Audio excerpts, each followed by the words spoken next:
Hello everyone, welcome to study norms.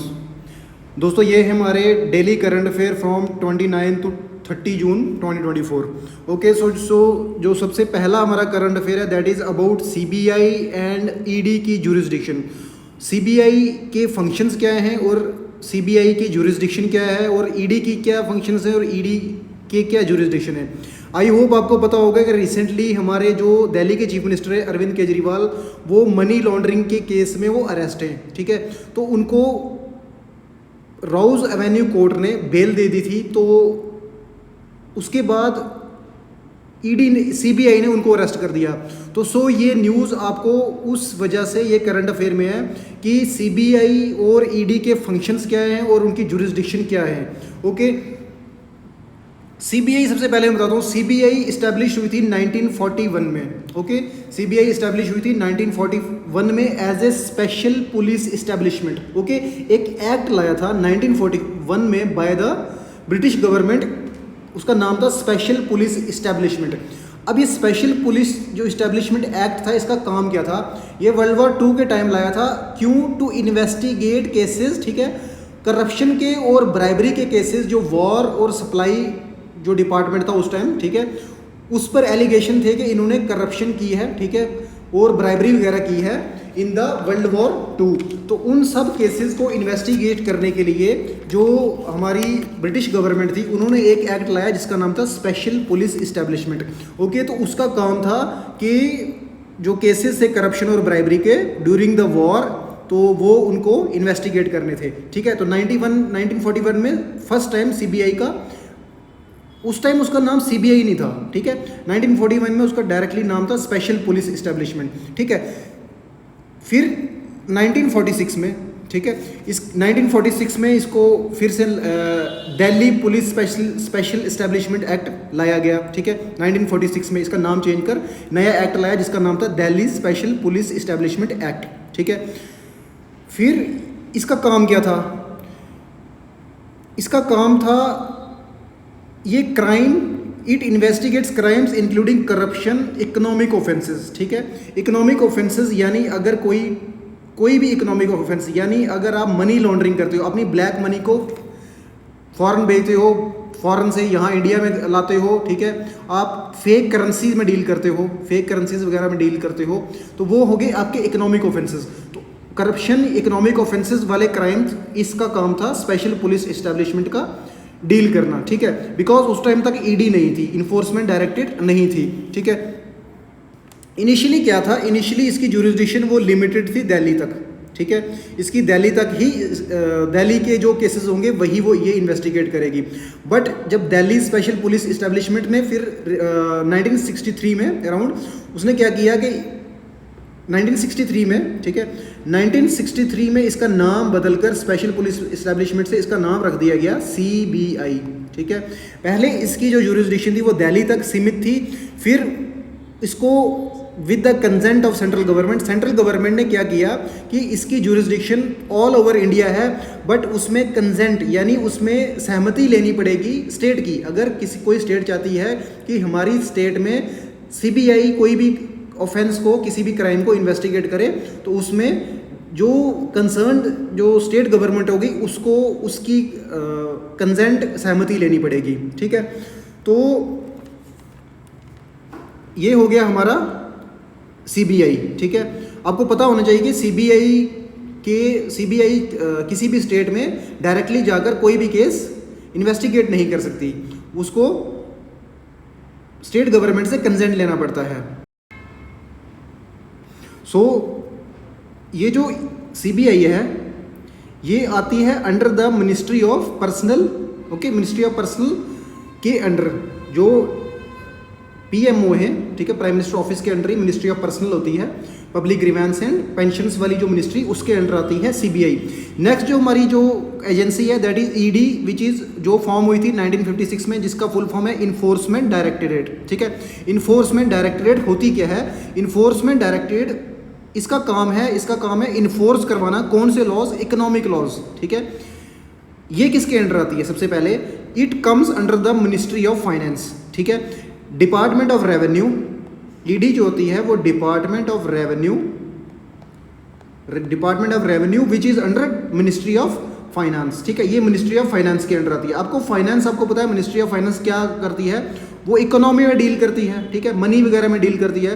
तो ये ED का काम है, ये इन्फोर्स करती है इकोनॉमिक लॉज को, ठीक है, इकोनॉमिक लॉज जैसे और इकोनॉमिक क्राइम जो भी होंगे, जैसे फीमा और PMLA, foreign exchange management act और prevention of money laundering act. आपको पता है कि जो हमारे दिल्ली के चीफ मिनिस्टर हैं वो किस एक्ट के अंडर अरेस्ट हैं, he is arrested under prevention of money laundering act, PMLA. यानी आप ब्लैक मनी को वाइट मनी में कन्वर्ट करना, उसको कहते हैं मनी लॉन्ड्रिंग, ठीक है।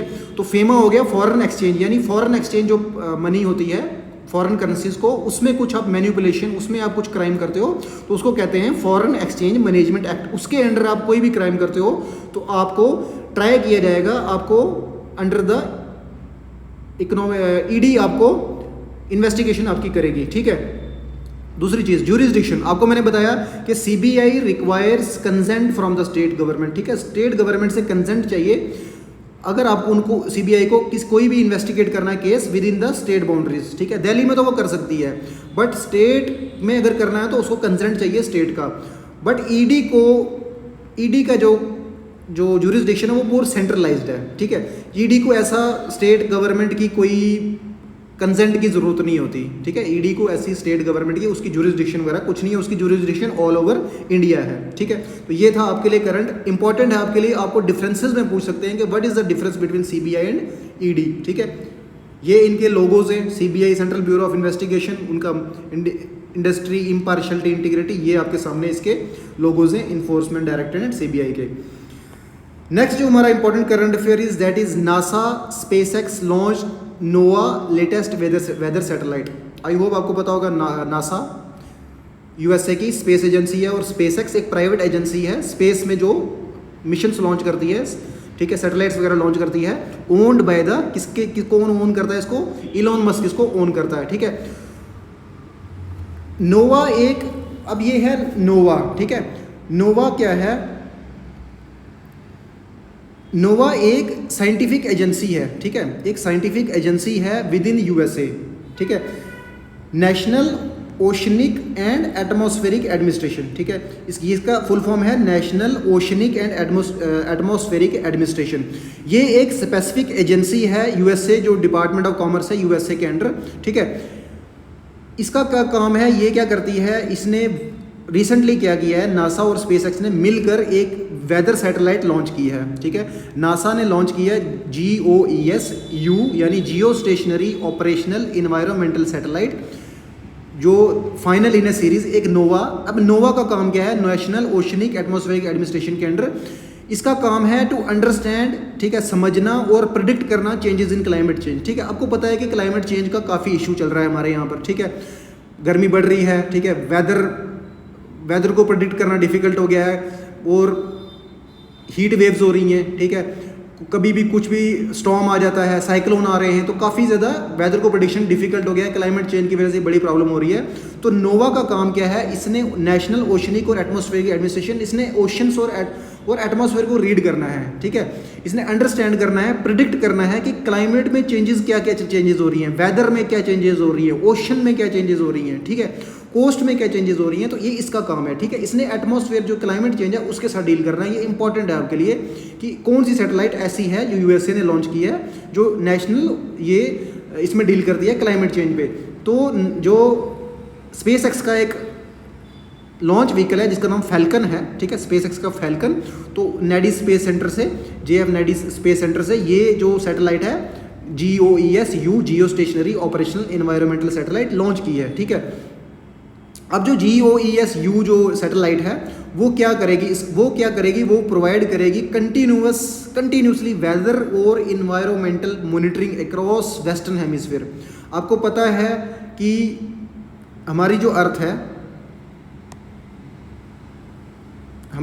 है उसके दो हेमिस्फीयर्स हैं। हेमिस्फीयर आपका होप आपको पता होगा, हेमिस्फीयर एक स्फीयर को जब दो हिस्सों में बांट देते हैं, एक हो गया eastern hemisphere and is western hemisphere, ठीक है। तो वेस्टर्न हेमिस्फीयर है यानी जो यूके के, आपको पता है कि ग्रीनविच मेरिडियन टाइम GMT जो यूके से पास होता है, ठीक है, जहाँ से हम एक टाइम मेजर करते हैं कि कितना टाइम आगे है कितना टाइम पीछे है, ठीक है। तो ग्रीनविच मेरिडियन टाइम जिसको जीएमटी कहते हैं, तो वहाँ से वेस्ट में जो सारा एरिया है उसको वेस्ट कहते हैं, और उसके ईस्ट में जो एरिया है उसको सारा ईस्ट कहते हैं, ठीक है।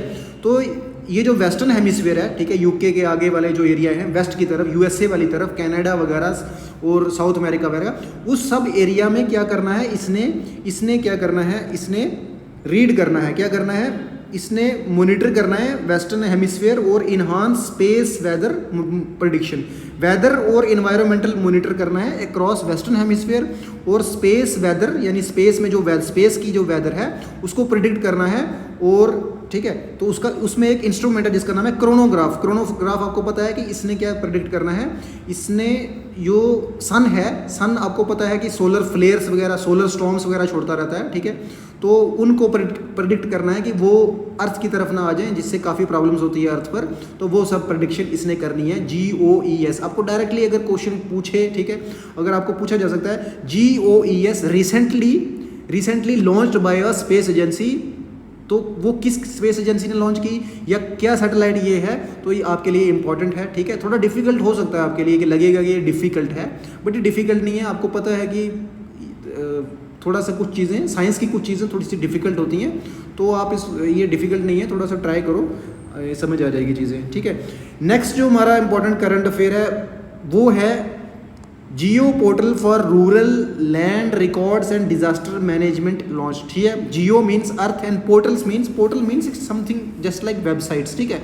तो जियो पोर्टल लॉन्च किया है फॉर रूरल लैंड रिकॉर्ड्स। आपको पता है रूरल एरिया में लैंड रिकॉर्ड्स, ठीक है, आपकी भी ज़मीन होगी, ठीक है, आपकी भी लैंड होगी, तो उसका एक रिकॉर्ड गवर्नमेंट ने अब उस लैंड रिकॉर्ड्स को डिजिटाइज करना स्टार्ट कर दिया है, ठीक है। तो यानी गवर्नमेंट ने क्या किया है कि जो लैंड रिकॉर्ड्स होंगे वो अब आप घर बैठकर अपने फ़ोन पर थ्रू किसी पोर्टल, किसी वेबसाइट से आप देख सकते हो अपना लैंड रिकॉर्ड्स, ठीक है। तो उसको कहते हैं डिजिटाइज करना, लैंड रिकॉर्ड्स को डिजिटाइज करना। तो उसी के अंडर गवर्नमेंट ने क्या किया है, रूरल एरियाज़ के लैंड रिकॉर्ड्स को डिजिटाइज करना स्टार्ट किया है। और डिजास्टर मैनेजमेंट में, यानी अगर बाई चांस डिज़ास्टर कोई आता है, ठीक है, कोई भी डिज़ास्टर आता है, फॉर एग्जाम्पल हेल स्टॉर्म आती है, ठीक है, रूरल एरियाज़ में वगैरह, ठीक है, अगर क्लाउड बस्ट होता है, ठीक है, वो भी एक डिज़ास्टर है, तो उन चीज़ों को प्रेडिक्ट कर सके हम, ठीक है, तो उनको अच्छे से मॉनिटर कर सकें, उसके लिए एक जियो पोर्टल लॉन्च किया है। किसने? इसरो ने लॉन्च किया है, ठीक है। हमारे डॉक्टर जितेंद्र सिंह जो इसरो जो मिनिस्ट्री है, ठीक है, जो ministry of earth science and ministry of space है, उसके अंडर इसरो है, तो उसको हेड कौन करते हैं? डॉक्टर जितेंद्र सिंह। उन्होंने लॉन्च किया है जियो portal for rural land records and emergency management, ठीक है, इमरजेंसी मीन्स डिजास्टर मैनेजमेंट के लिए एक जियो पोर्टल लॉन्च किया है। तो कॉन्ग्रेचुलेटिंग द इसरो टीम को कॉन्ग्रेचुलेट किया डॉक्टर जितेंद्र सिंह ने on the launch of the geo portal. Doctor Singh remarked, we have not only launch rockets and reach the sky but we are also mapping the earth from the sky. So अब ये इसरो क्या करेगी, इसने satellite launch किया, उसको हम कहते हैं भुवन सैटेलाइट है क्या, ठीक है। भुवन का मीनिंग होता है संस्कृत में, उसका मीनिंग होता है अर्थ, ठीक है। तो ये भुवन जो सैटेलाइट है ये क्या करती है, अर्थ की क्या करती है, 3D और 2D में मैपिंग करती है अर्थ की, ठीक है। भुवन जो सैटेलाइट है वो क्या करती है, आपको इंपॉर्टेंट है, पूछ सकते हैं कि भुवन एक सैटेलाइट है वो क्या करती है, 2D और 3D अर्थ की मैपिंग करती है। ये अर्थ की मैपिंग यानी अर्थ पे क्या क्या है, तो आई होप आपको पता होगा 2D 3D मैपिंग अर्थ की करती है, ठीक है। तो ये नहीं है अर्थ को ये रीड करती देखती है, अर्थ पे क्या कंप्लीट अच्छे से पढ़ के रीड कर दी है, ठीक है, एनालाइज करती है अर्थ को। तो हमारे जो यूनियन मिनिस्टर हैं डॉक्टर जितेंद्र सिंह, उन्होंने लॉन्च किया भुवन पंचायत, ठीक है, भुवन पंचायत वर्जन 4.0, ठीक है। भुवन के पहले भी सैटेलाइट लॉन्च से, पर अब एक 4.0 जो भुवन लॉन्च हुआ है उसका नाम रखा है भुवन पंचायत, यानी जो पंचायत हैं हमारे रूरल एरियाज़ में वो डायरेक्टली इसको एक्सेस कर सकते हैं। डायरेक्टली उनका क्या होगा, फॉर रूरल लैंड रिकॉर्ड्स, उनको रूरल लैंड रिकॉर्ड चाहिए तो वो डायरेक्टली भुवन पंचायत वाली वेबसाइट पर जाएंगे, तो वहाँ से रूरल एरियाज़ के अपने लैंड रिकॉर्ड्स निकाल पाएंगे। और national database for emergency management, ठीक है। तो इमरजेंसी, मान लो कि डिजास्टर को मैनेज करने के लिए एक नेशनल डाटाबेस बनाया जाएगा, ठीक है, इमरजेंसी मैनेज करने के लिए, जिसका नाम है national database for emergency management. ये वर्जन 5.0 है, इससे पहले भी लॉन्च हुए थे, ये 5.0 वर्जन है, ठीक है। बोथ डेवलप्ड बाय इसरो, किसने डेवलप किए, इसरो ने किए, ठीक है। भुवन आपको पता है सैटेलाइट है, तो कौन इसको डेवलप करेगा, इसरो ही डेवलप करेगा। ठीक है। Providing satellite imagery for planning and disaster management. अब ये होगा क्या, इसमें इमेजेस मिलेंगी, हमें सैटेलाइट से इमेजेस मिलेंगी, किसके लिए, for planning and disaster management, ठीक है, for planning and disaster management, ठीक है। प्लान करना कि क्या, कहाँ पर कितनी लैंड है, कौन सी लैंड किस काम के लिए हम यूज़ कर सकते हैं। रूरल एरियाज़ में आप रूरल एरियाज़ में कहाँ से हमें रोड निकालनी चाहिए, ठीक है। ये जो भुवन सैटेलाइट है, ये हम जो हमारा ग्राम सड़क योजना है, ठीक है, national rural employment guarantee act, NREGA के काम्स वगैरह के लिए, उनके लिए भी यूज़ किया जाता है भुवन सैटेलाइट, ठीक है। तो भुवन सैटेलाइट के ये क्या करती है, इमेजेस देती है हमें प्लानिंग करने के लिए और डिजास्टर मैनेजमेंट के लिए, ठीक है। तो भुवन, ठीक है, मैंने बताया आपको, भुवन एक इंडियन वेब बेस्ड, ठीक है, जो अलो करता है 2D 3D representation of the surface of the earth. जो भुवन पंचायत पोर्टल है, भुवन पंचायत पोर्टल, वो उससे क्या होगा, उससे डिसेंट्रलाइज्ड प्लानिंग। आई होप आपको पता होगा डिसेंट्रलाइज्ड प्लानिंग का मीनिंग क्या है।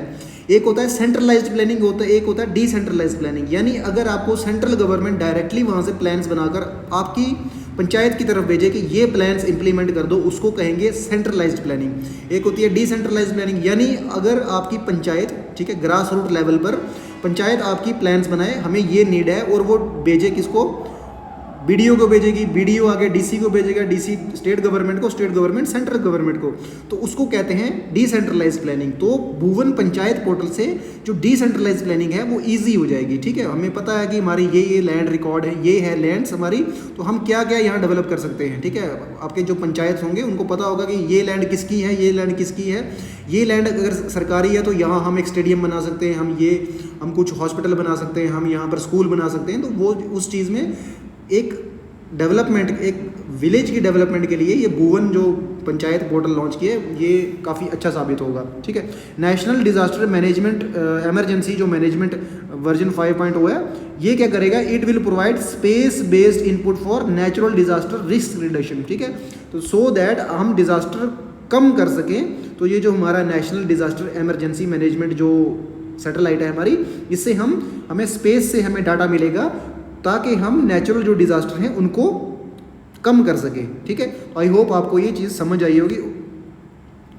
नेक्स्ट जो हमारा important current affair is that is RBI announces, RBI I hope Reserve Bank of India, ठीक है, हमारी सेंट्रल बैंक जिसको कहते हैं रिजर्व बैंक ऑफ इंडिया, उन्होंने अनाउंस किया है SAARC currency swap framework for 2024-27, okay. SAARC आपको पता है कि इस सार्क का है South Asian Association for Regional Cooperation, ठीक है। साउथ एशियन कंट्रीज आपको पता है, साउथ एशिया, ठीक है, जिसमें इंडिया आता है, अफगानिस्तान आता है, ठीक है, नेपाल, भूटान, बांग्लादेश, श्रीलंका, ठीक है, मालदीव्स वगैरह, ये साउथ एशिया आ गया। एक साउथ ईस्ट एशिया है, तो हम आते हैं साउथ एशिया के अंदर। तो एक ग्रुपिंग है जिसका नाम है South Asian Association for Regional Cooperation, ठीक है। अब जो रिजर्व बैंक ऑफ इंडिया, उन्होंने क्या किया है कि रिजर्व बैंक ऑफ इंडिया ने इंट्रोड्यूस किया है currency swap framework for SAARC nations providing Indian rupees, US dollar और यूरो सपोर्ट, ठीक है। अब आपके लिए इंपॉर्टेंट कि आई होप कि आपको करेंसी स्वैप पता हो, फिर भी मैं बता देता हूँ। करेंसी स्वैप का मीनिंग होता है, स्वैप का मीनिंग होता है एक्सचेंज करना, ठीक है। स्वैप का मीनिंग होता है एक्सचेंज करना। तो करेंसी स्वैप का मीनिंग ये है कि मान लो कि आपके पास डॉलर्स पड़े हैं, ठीक है।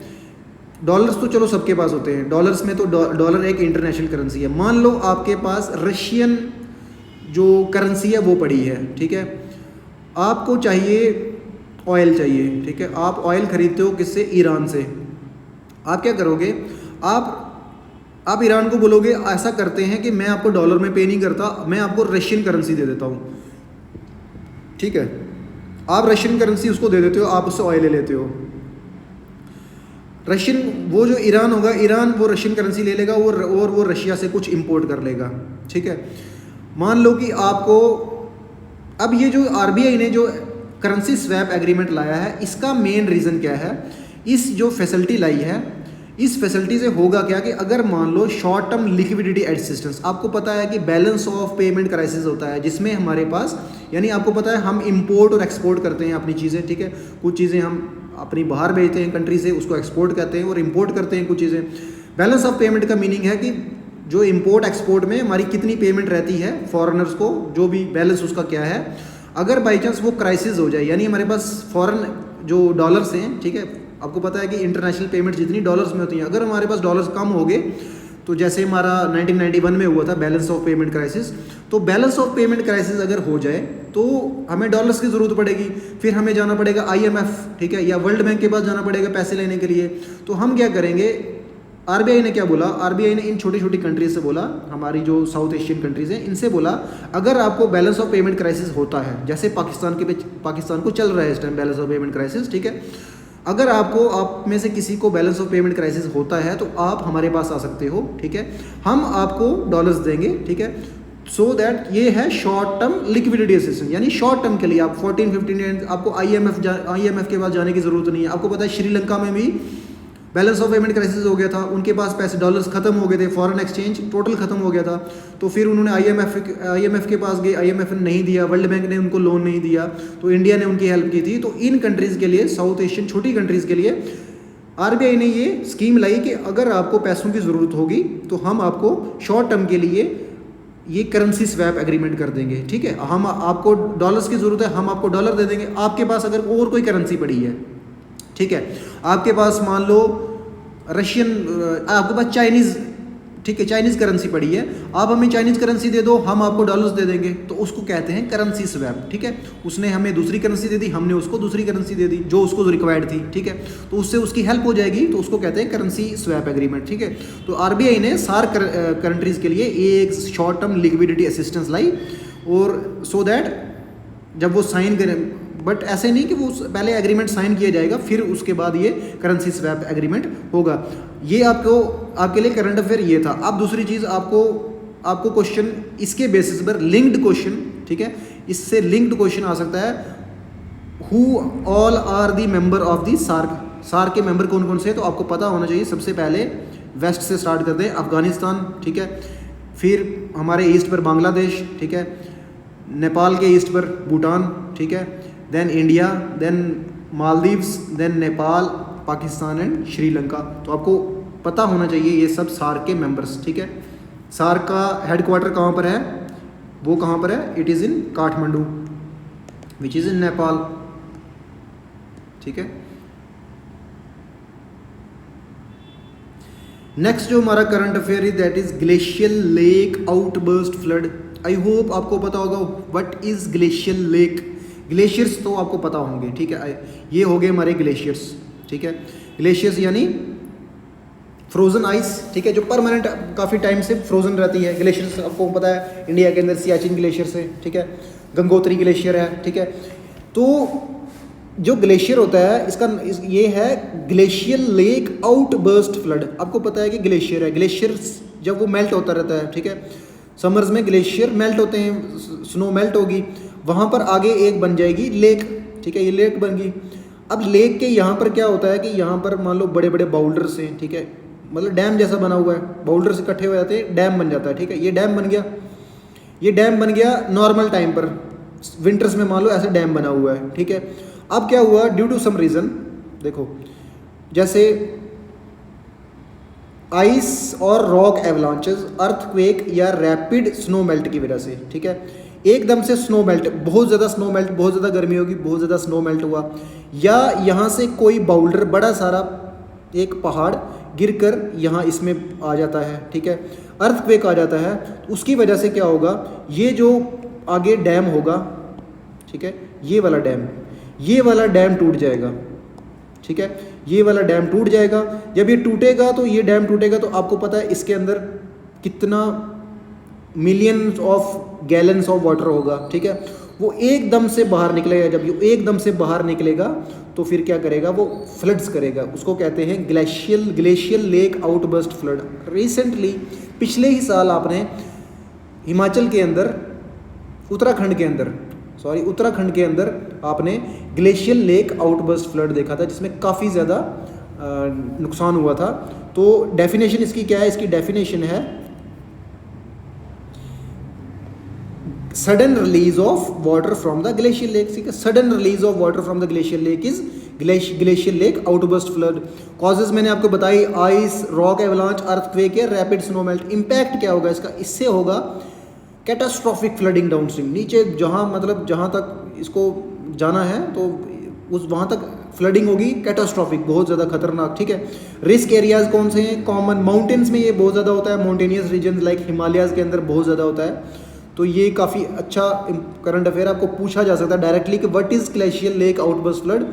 तो ये काफ़ी हो रहा है, तो इस वजह से आपको जानना ज़रूरी है इसके बारे में। इसको रिड्यूस कैसे किया जा सकता है, मिटिगेशन, इसको रिड्यूस कैसे किया जा सकता है, मॉनिटर करो, early warning system, reduce risk, ठीक है। अर्ली वार्निंग यानी आप थ्रू सैटेलाइट्स आप देख सकते हो कि अगर ऐसा कुछ होने वाला है, आपको लग रहा है कि वो जो लेक है वो उसका जो डैम है वो टूटने वाला है, ऐसा चीज़ें कुछ अर्ली जो वार्निंग सिस्टम है वैसा कुछ आप बना सकते हो, तो उससे ये जो इसका रिस्क है वो रिड्यूस किया जा सकता है ग्लेशियर लेक आउटबर्स्ट फ्लड का। आई होप आपको समझ आया होगा, काफ़ी इंपॉर्टेंट टॉपिक है, काफ़ी इंपॉर्टेंट करंट अफेयर है, काफ़ी न्यूज़ में है ये ग्लेशियर लेक आउटबर्स्ट फ्लड, ठीक है। नेक्स्ट हमारा current affair is important is national statistics day 2024, okay. National statistics day, I hope आपको पता होगा स्टैटिस्टिक्स क्या होता है। स्टैटिस्टिक्स एक ब्रांच है मैथमेटिक्स का, जिसमें हम क्या करते हैं, हम कलेक्ट करते हैं डाटा को, एनालाइज करते हैं उसको, इंटरप्रेट करते हैं, प्रेजेंटेशन बनाते हैं। तो डेटा को रीड करना, उसको ऑर्गेनाइज करना, उसकी रीड करना, उसको यूज़ करना किसी प्लानिंग वगैरह के लिए, उसको कहते हैं स्टैटिस्टिक्स।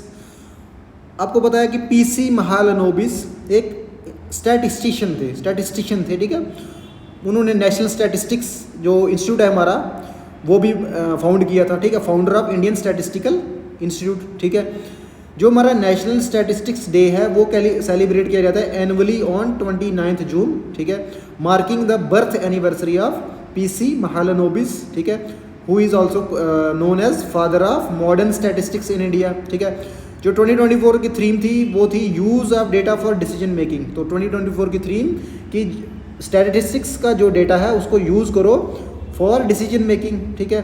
तो नेशनल स्टैटिस्टिक्स डे जो है वो डिस्टिंक्ट है वर्ल्ड स्टैटिस्टिक्स डे से, वो अलग है। जो वर्ल्ड पे स्टैटिस्टिक्स डे जो सेलिब्रेट किया जाता है वो डिफरेंट है नेशनल स्टैटिस्टिक्स डे से, जो celebrated every 5 year on October 20 by the United Nations. जो वर्ल्ड स्टैटिस्टिक्स डे है वो हर 5 सालों में सेलिब्रेट किया जाता है on October 20 by United Nations, ठीक है। आपके लिए कुछ एडिशनल इन्फॉर्मेशन, ठीक है। आपको पता है कि पीसी महालनोबिस जो थे ग्रेट स्टैटिस्टिशियन से, ठीक है, अच्छे प्लान्स बनाते थे। एक इनके लिए इम्पॉर्टेंट है आपके लिए, आपको पता होगा हमारे यहाँ पे 5 ईयर प्लानिंग्स होती थी, ठीक है, फ्रॉम 1951 जब इंडिया गॉट फ्रीडम, तो उसके बाद यहाँ पर प्लान्स बनते थे, first 5 year plan, second 5 year plan. जो पीसी महालनोबिस हैं इनके साथ कौन सा प्लान एसोसिएटेड है, it is second 5 year plan, ठीक है। अगर आपसे डायरेक्टली पूछा जाए कौन सा plan is known as PC Mahalanobis plan, ठीक है, पीसी महालनोबिस प्लान कौन सा प्लान है, वो कौन सा है, it is second 5 year plan, ठीक है। तो आपको पता होना चाहिए second 5 year plan is also known as PC Mahalanobis plan. उसमें क्या किया था इन्होंने प्रमोट किया था कि हैवी इंडस्ट्रीज लगाओ, ठीक है, हैवी इंडस्ट्रीज लगाओ, जैसे स्टील वगैरह, ठीक है, आयरन वगैरह, हैवी इंडस्ट्री जितनी है वो लगाओ, ठीक है। कैपिटल मशीनरी पे पैसा खर्चा जाए, ठीक है, अच्छी मशीनरीज लगाओ ताकि हम अपने यहाँ पर ही इंडिया में सामान को प्रोड्यूस कर सकें। तो ये था सेकंड 5 ईयर प्लान, आपके लिए इंपॉर्टेंट है। आपको डायरेक्टली क्वेश्चन इतना ही पूछेंगे, which plan is known as Mahalanobis plan, it is second 5 year plan, ठीक है। नेक्स्ट जो हमारा इंपॉर्टेंट करंट अफेयर इज, ये इंपॉर्टेंट है आपके लिए, Assam introduces first witness protection scheme for justice delivery. I hope आपको पता होगा विटनेस कौन होता है। विटनेस होता है एक क्राइम का चश्मदीद गवाह, ठीक है, जो क्राइम को देखता है, ठीक है, उसको कहते हैं विटनेस। आपको पता है कि विटनेस किलिंग्स बहुत होती हैं, ठीक है, उस वजह से हमारा जस्टिस जो है जस्टिस डिले हो जाता है, काफ़ी टाइम लग जाता है हमारे जस्टिस मिलने को। इस वजह से हमारे यहाँ पर जो हमारा जुडिशरी है उसमें भी काफ़ी डिलेज होते हैं, ठीक है। जो हमारी असम गवर्नमेंट है उसने एक सबसे पहले फर्स्ट विटनेस प्रोटेक्शन स्कीम लाई है, ठीक है, विटनेस को प्रोटेक्ट करने के लिए, सो दैट जस्टिस डिलीवरी हो सके easily. Assam chief minister Hemanta Biswa Sarma, उन्होंने अप्रूव किया स्टेट का first witness protection scheme to ensure fair justice by protecting witness from threats like investigation और ट्रायल्स, ठीक है, इन्वेस्टिगेशन और ट्रायल से उनको प्रोटेक्ट किया जाए, यानी कि उनको कोई थ्रेट ना दे, कोई डराए धमकाए ना, ठीक है, उनको मार ना कोई दे। तो उसके लिए जो असम के चीफ मिनिस्टर हैं हेमंता बिस्वा शर्मा, उन्होंने एक विटनेस प्रोटेक्शन स्कीम लाई, ठीक है। उसमें क्या होगा, स्कीम में इंक्लूड है इन कैमरा ट्रायल्स, ठीक है, जो ट्रायल्स होंगे आपसे क्वेश्चन वगैरह पूछे जाएंगे, जो भी ट्रायल होगा वो इन कैमराज होगा, ठीक है, आपको पुलिस डराए धमकाए ना, ठीक है।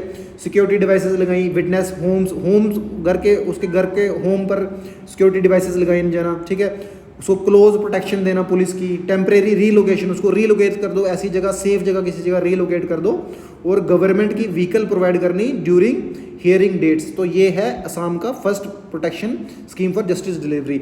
आपके लिए क्वेश्चन बन सकता है directly, which state introduce the first witness protection scheme. तो आपको कुछ ऑप्शन देंगे 4-5, तो आपको पता होना चाहिए कि असम स्टेट है जिसने फर्स्ट विटनेस प्रोटेक्शन स्कीम लाई है। नेक्स्ट इंपॉर्टेंट हमारा current affair is coral bleaching, ठीक है, कैटास्ट्रोफिक कोरल ब्लीचिंग। आई होप आपको पता होगा कोरल ब्लीचिंग क्या होता है, ठीक है। इन्वायरमेंट का ये टॉपिक है, इन्वायरमेंट का। तो कोरल ब्लीचिंग होता क्या चीज़ है? ब्लीचिंग का आपका आई होप आपको मीनिंग बताओगे। ब्लीच का मीनिंग होता है टर्न वाइट, जब किसी चीज़ को वाइट हो जाती है उसको कहते हैं ब्लीचिंग, इसीलिए इसका नाम रखा कोरल ब्लीचिंग। अब ये कोरल क्या चीज़ होती है? कोरल होता है एक पॉलिप, ठीक है, एक कैल्शियम जैसा एक मान लो एक लिविंग थिंग होती है, ठीक है। ये एक सिम्बायोटिक रिलेशनशिप होती है, ये एक सिम्बायोटिक एल्गा होता है, ठीक है, सिम्बायोटिक एल्गा होता है जिसका नाम होता है ज़ूज़ैंथले।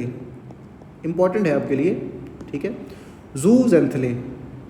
ये ज़ूज़ैंथले कोरल के साथ एक सिम्बायोटिक रिलेशनशिप बनाता है, और जो कोरल होता है इसको क्या प्रोवाइड करता है? कोरल इसको प्रोटेक्शन, होम, हैबिटेट प्रोवाइड करता है। जो ज़ूज़ैंथले होता है कोरल को क्या प्रोवाइड करता है? कोरल को फूड प्रोवाइड करता है, बिकॉज ये खुद से फोटोसिंथेसिस करके अपना फूड, तो ये एक सिम्बायोटिक रिलेशनशिप है, दोनों का फायदा, ठीक है।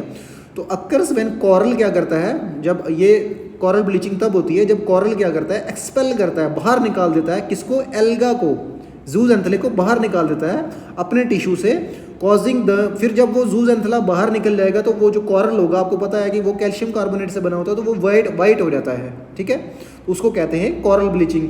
अब रीज़न क्या है, कोरल वो ज़ूज़ैंथले को बाहर क्यों निकाल देता है? उसका कॉज है इंक्रीज्ड सी टेम्परेचर। जब टेम्परेचर सी का बढ़ जाए, ठीक है, किसकी वजह से टेम्परेचर बढ़ रहा है सी का? It is because of climate change, ठीक है। तो ये हैं इसके कॉजेज़। इसका इम्पैक्ट क्या है, इकोलॉजिकल इम्पैक्ट क्या है, इससे इम्पैक्ट की नुकसान क्या हो रहा है? It's leads to death of coral, ठीक है, कोरल को खाना नहीं मिलेगा, कोरल की डेथ हो जाएगी, ठीक है। अब कोरल की डेथ हो जाएगी तो कोरल की डेथ होने की वजह से loss in biodiversity, marine areas में जो बायोडाइवर्सिटी, इसको जो आपको पता है कि कोरल एरियाज को रेन फॉरेस्ट ऑफ ओशंस भी कहा जाता है, ठीक है। रेन फॉरेस्ट का मीनिंग कि यहाँ पर सबसे ज़्यादा, यहाँ पर सबसे ज़्यादा बायोडाइवर्सिटी यानी डिफरेंट तरीके के animals, fauna, coral flora and fauna मिलते हैं, तो इस वजह से इसको कहा जाता है रेन फॉरेस्ट ऑफ ओशन, ठीक है। तो ये है रीज़न जिसकी वजह से coral resulting in the loss of marine biodiversity, ठीक है। तो मेरीन बायोडाइवर्सिटी लॉस हो जाएगी। नेक्स्ट हमारे इससे इकोनॉमिक इफेक्ट क्या होंगे, ठीक है, इकोनॉमी पर क्या इसका असर पड़ेगा? तो इसका इकोनॉमी पर असर क्या पड़ेगा?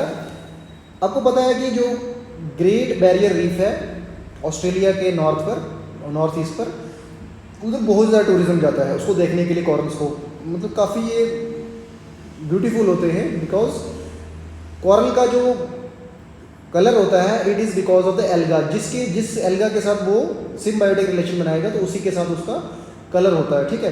तो जो इकोनॉमिक इफेक्ट इससे क्या होगा, टूरिज्म पे असर पड़ेगा और फिशिंग इंडस्ट्री पर असर पड़ेगा, फिशेस कम हो जाएंगी, बिकॉज फिशेस को घर नहीं फिशेस को ब्रीडिंग करने के लिए जगह नहीं मिलेगी, कॉरल्स जब कॉरल्स की डेथ हो जाएगी तो इससे फिशिंग इंडस्ट्री पर काफ़ी असर पड़ेगा और टूरिज्म पर काफ़ी असर पड़ता है। तो ये रीज़न है कि कॉरल को प्रोटेक्ट किया जा रहा है। इसकी रिकवरी कैसे कर सकते हैं हम? Recovery from bleaching if stress condition are reduce, ठीक है। तो उसमें स्ट्रेस कैसे रिड्यूस किया जा सकता है? क्लाइमेट चेंज को रिवर्स करने से स्ट्रेस को घटाया जा सकता है, टेम्परेचर रिड्यूस कर कर कॉरल जो ब्लीचिंग है उसको रोका जा सकता है। देखो ऐसा होता है, हेल्दी कॉरल ऐसा होता है, उसका इसका कलर ऐसा होता है, ठीक है, हेल्दी कॉरल का। तो ये कॉरल है, ठीक है, ये जूजेंथले है, ठीक है। तो कॉरल और algae depend on each other to survive, ठीक है। अब स्ट्रेस कॉरल हो गया, यानी वाटर का टेम्परेचर बढ़ गया तो stress alga leaves the coral. Stress alga क्या करता है? कॉरल को छोड़ने लगता है, ऐसा कलर, उसका कलर थोड़ा सा येलो जैसा हो जाता है। फिर जब ब्लीच्ड कॉरल हो जाता है, कंप्लीटली ब्लीच्ड हो गया कॉरल, यानी कॉरल टोटल ही गायब हो गया, तो coral is left bleached and vulnerable, ठीक है। तो ये है, ऐसा हो जाता है, और इसको कहते हैं कॉरल ब्लीचिंग, ठीक है। रीज़न क्या है इसके? Change in ocean temperature, run off and pollution की वजह से, over exposure to sunlight, extreme low tides. तो ये रीज़न है। कुछ मोस्ट इंपॉर्टेंट जो इस टाइम रिसेंटली जो चल रहा है वो रीज़न है इंक्रीज इन टेम्परेचर, ओशन का टेम्परेचर, वाटर टेम्परेचर बढ़ने की वजह से ये सब हो रहा है, कॉरल ब्लीचिंग हो रही है। नेक्स्ट जो हमारा important current affair is that is NITI Aayog report asset monetisation of ₹1.57 lakh crore in 2023। I hope आपको पता होगा, NITI Aayog national institute of transforming India, ठीक है, 2015 में लाया था। अभी हमने डिस्कस किया था 5 ईयर प्लान्स। तो जो प्लानिंग कमीशन थी तो 2015 में उसको डिसबैंड कर कर जुलाई 2015 में नीति आयोग को लाया गया, ठीक है। वो उसने अब फिर गवर्नमेंट को एडवाइस करना स्टार्ट किया, ठीक है। गवर्नमेंट के लिए प्लान्स वगैरह, प्लानिंग वगैरह नीति आयोग करनी स्टार्ट की, ठीक है। तो नीति आयोग क्या, उसने क्या एक रिपोर्ट रिलीज की, NITI Aayog reports asset monetisation of ₹1.57 lakh crore in 20। तो नीति आयोग ने बोला कि जो एसेट मोनेटाइजेशन होनी है, ठीक है, वो कितनी होनी है? 1.576 लाख करोड़ इन 2023-2024। अब ये एसेट मोनेटाइजेशन क्या चीज़ होती है? आई होप आपको पता होगा। एसेट मीन्स क्या होता है? एसेट वो चीज़ होती है, एक होता है एसेट, दूसरा होता है लायबिलिटी, ठीक है। अगर तो आप कॉमर्स बैकग्राउंड के हैं तो आपको तो पता हो जाए, अगर आप साइंस बैकग्राउंड के हैं तो आपको थोड़ा डिफिकल्ट होगा। मैं आपके लिए बता देता हूँ। एसेट का मीनिंग होता है समथिंग विच इज़ वैल्यूएबल, ठीक है, यानी वो चीज़ जो आपको कुछ प्रॉफिट अर्न करके दे दे, उसको कहते हैं एसेट, ठीक है। कुछ प्रॉफिट अर्न करके दे दे उसको कहते हैं, यानी मान लो आपकी लैंड पड़ी है एक, ठीक है, आपकी बिल्डिंग है आपके पास, ठीक है, आपने कहीं पैसे आपने इन्वेस्ट किए हैं किसी म्यूचुअल फंड वगैरह, शेयर्स वगैरह में, वो आपका एसेट है, बिकॉज वो आपको मनी अर्न करके देगा। एक होता है लायबिलिटी, ठीक है। लायबिलिटी क्या चीज़ होती है? लायबिलिटी उसका उल्टा होता है। लायबिलिटी आप पे एक ऑब्लिगेशन होती है, यानी आपको उसको रीपे करना होता है, वापस देना होता है। फॉर एग्जांपल आपने लोन लिया, ठीक है, तो लोन लिया तो आपको वो वापस करना है, वो आपकी लायबिलिटी है, ठीक है। तो ये हो गया। अभी न्यूज़ क्या है कि नीति आयोग ने रिपोर्ट एसेट मोनेटाइजेशन, ठीक है, एसेट यानी गवर्नमेंट के एसेट। फॉर एग्जांपल एक रोड है, नेशनल हाईवे की एक रोड है, गवर्नमेंट क्या करती है, उसको किसी प्राइवेट कंपनी को दे देती है, बोलती है आप 10 ईयर्स के लिए इसको चलाओ, रोड को आप मेंटेन करो, आप टोल कलेक्ट करो, ठीक है, 10 ईयर्स के लिए आप हमें थोड़ा सा कुछ पैसा दे दो, आप हमें कुछ लमसम मनी इनिशियली आप दे दो, फिर उसके बाद 10 ईयर्स आप रोड को अच्छे से मेंटेन करो, फिर आप टोल कलेक्ट करो, ठीक है। उसको कहते हैं एसेट मोनेटाइजेशन, ठीक है। ऑनरशिप गवर्नमेंट की ही रहेगी, यानी एसेट को मोनेटाइज करना, उसको कुछ उसके बदले में कुछ पैसे ले लेना थोड़ी देर के लिए, ठीक है, तो उसको कहते हैं एसेट मोनेटाइजेशन। अब गवर्नमेंट का एक स्कीम है जिसको कहते हैं नेशनल मोनेटाइजेशन पाइपलाइन, ठीक है। गवर्नमेंट ने एक नेशनल मोनेटाइजेशन पाइपलाइन लाई, पाइपलाइन का मीनिंग, ठीक है। उसमें क्या है कि गवर्नमेंट चाहती है कि एक स्ट्रेटेजिक इनिशिएटिव है गवर्नमेंट इंडिया का।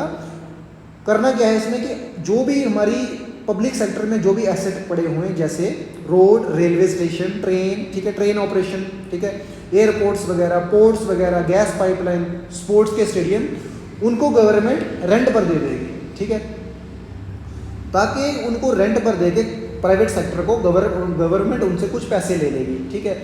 यानी वो स्टेडियम्स वगैरह, वो रेलवे स्टेशन वगैरह, वो रोड, ट्रेन वगैरह, एयरपोर्ट्स वगैरह, जहाँ पर गवर्नमेंट को कुछ ज़्यादा प्रॉफिट नहीं आ रहा, तो गवर्नमेंट क्या करेगी, गवर्नमेंट दे देगी किसी प्राइवेट इंडस्ट्री को, प्राइवेट को, तो उनसे क्या ले लेगी, उनसे एक लमसम पैसे ले लेगी गवर्नमेंट, ठीक है।